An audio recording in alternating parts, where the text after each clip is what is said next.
রাস্তা দিয়ে হাঁটে, যারে যার ভালো লাগে দেখে, পছন্দ হয়, প্রেম শুরু হয়ে যায়। কথা বলেন ঠিক কিনা?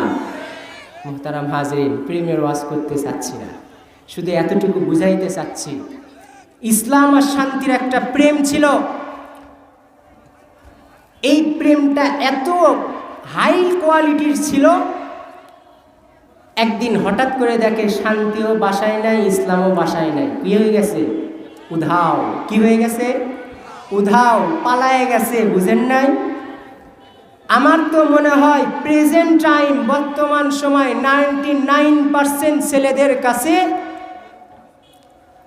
মেয়েদের যেই ফ্যামিলি আছে, শতকরা 100-র মধ্যে 99% মেয়েদের ফ্যামিলি বর্তমান যুবকদের কাছে একটা করে ফ্যাসিস্ট। কথা বলো যুবক ভাইয়েরা, ঠিক কিনা?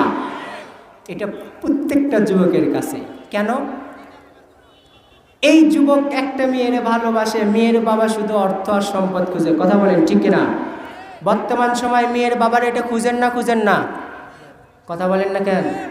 কোনো মেয়ের বাবা বুকে হাত দিয়ে বলতে পারবে, শতকরা 99টা মেয়ের বাবা বুকে হাত দিয়ে কথা বলতে পারবে না, আমার একটা দিনদার ছেলে চাই, আমার একটা 5 ওয়াক্ত নামাজি ছেলে চাই, আমার একটা আলেম ছেলে চাই, আমার একটা হাফেজ চাই, আমার একটা মুত্তাকি ছেলে চাই। বলতে পারবে না। বরং 99টা মেয়ের বাবা বুকে হাত দিয়ে এই কথা বলতে পারবে, আমার কৌটিপতি একটা জামাই চাই। কথা বলেন ঠিক কিনা? এই জন্য 99% ছেলের কাছে 99% মেয়ের বাবা মা ফ্যামিলি একটা করে স্বৈরাচারী। কথা বলেন ঠিক কিনা?